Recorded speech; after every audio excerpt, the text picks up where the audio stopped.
Alright, let's solve +1 on LeetCode. In this problem, we are given a large integer represented as an integer array digits, where each digit at position I is the ith digit of the integer. The digits are ordered from the most significant to least significant in left to right order. The large integer does not contain any leading zeros. What we need to do is we need to increment the large integer by 1 and return the resulting array of digits. So for example here, we have an array called digits that stores the values 1, 2, and 3. But 1, 2, and 3 are representing a large integer which is 123. What we need to do is we need to increment 123 by 1. We need to add 1, so we're going to get 124. But we do not want to return 124. What we want to return is the array with the last increment or the last element incremented by 1. So we need to return 1, 2, and 4. So you think that, well, this is a simple example. We just need to increment the final element in our array by 1, which is true, and that's one of the cases we need to consider. But another case we need to consider is if the last element in our array is 9, because if it's 9, 9 plus 1 is 10. So what would we do in that case? It's simple. We would just change the last element into a 0, and we'd add a 1 to the element before it. So 129, that's the same as 130. If we increment by 1, we're going to get 130. That's the same as changing the last element into a 0. 130, the last element is 0 from 129. And adding 1 to the 2 before the 9, or the now 0, right? So, and the final case we need to consider is if we have a digits array filled with 9s. So 999. This is a bit of a problem because the digits array itself has a fixed size which they assign when they created it. That's how arrays work in Java. It's not like lists. So in that case, what we need to do is the same principle. We need to change the 9s into zeros, but at the final element, after we change it into zeros, let's say we had 999. 999 plus 1 is 1000. And if we change our array into all zeros, we're going to get 0, 0, 0, but we need 1000. So what we're going to do is we're going to create a new array with the old digits size plus 1, and we're going to add the 1 to the first element in our new array. So let's go ahead and do that now. So like I said, the first case we need to consider is if the last element in our array is not equal to 9. So if digits at position digits dot length minus 1, so we're retrieving the size of our array and we're subtracting 1 to it to get the final element, or the position of the final element in our array, since indices in Java start at 0. So if digits dot length minus 1 is not equal to 9, then simply all we have to do is, I'm going to copy this so I don't keep writing it. The element at digits dot length minus 1, so the final element is going to be equal to the value of digits dot length minus 1, so the value of the final element plus 1. And all we need to do is return digits. And that's one of the cases done. The next case is if the last element is equal to 9, and that's the benefit of writing not equals to here, because if it's not equal to 9, otherwise it is equal to 9, instead of using less than 9, for example here. So else, if the last element is equal to 9, we're going to create a variable I, which is going to be equal to digits dot length minus 1 for convenience, so we don't need to keep writing digits dot length minus 1. Could have done that up, but that's okay.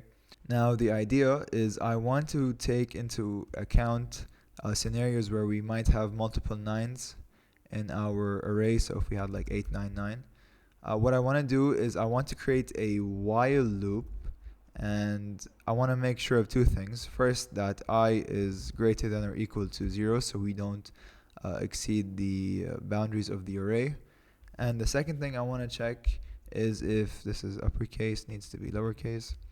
And the second thing I want to check is if I, or digits at I, so if the value at position I within digits is equal to 9, what are we going to do? We need to change the 9 into a 0. So digits at I is equal to 0. And then we need to decrement I. So if we had a case with multiple consecutive 9s, this while loop is going to address all of them. So for example, here we have a 9, change that to a 0. Here we have a 9, change that to a 0. And now we need to take into account two other cases, and that's if we had this case, so the first element is not equal to 9, and the second case where the first element is equal to 9. In other words, the second case is when all the elements in our digit array is equal to 9. That's what I'm trying to say. So what are we going to do in these two cases? I want to go through this example so we can understand what we're going to do. So I is going to be equal to digits.length minus 1, which is 3 minus 1, which is 2. And then we're going to say while I is greater than or equal to 0 and digits at 2, in this case where we start, is equal to 9, which it is, we're going to change it into a 0. And then we're going to decrement I. So I was 2, now it's 1. Once again, is 1 greater than or equal to 0? Yes. And is the position or is the element at position 1 in digits array equal to 9? Yes, it is. So change it to a 0 and decrement I once again. So now I is equal to 0. Is 0 greater than or equal to 0? Yes. Is the digits or is the element in digits at position 0 equal to 9? Yes. Then change it into a 0 and decrement I. So when we're done, I is going to be equal to negative 1, right? So with that being said, what we're going to do is we're going to say if I is equal to negative 1, this means all the elements in our array are 9s. And so what we're going to do is we're going to create a new array, new int, we can call this output, equals new int, and we need to give it a size of digits.length plus 1. So originally our digits.length was 3. Our array stored 3 elements, so it had a size of 3. But in the case where we have 999 and we need to increment it by 1, we need to put 1000. So we're going to take the digits.length, whatever it may be, and we're going to add 1 to it. So now we have a new array with size 4. And this would apply if we had 99999, then we'd need 10000005, and this one's 6, so on and so forth. Now what we're going to do is we're going to say the first element in our output array, so at position 0, is equal to 1. And finally, all we need to do is return output. Because in Java, when we create an array, it automatically assigns all the values in that array to be 0. So there's no need to create a for loop and store the values of zeros in the remaining arrays, in the remaining positions of the array.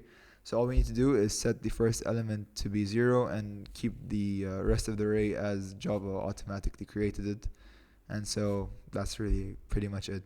Now the final case we need to consider is if I is not equal to negative 1. So once again, if we see 899, once we go through our while loop, it starts at 2, then this is going to be 0, then it goes to 1, then this is going to be 0, and then finally we stop at 0.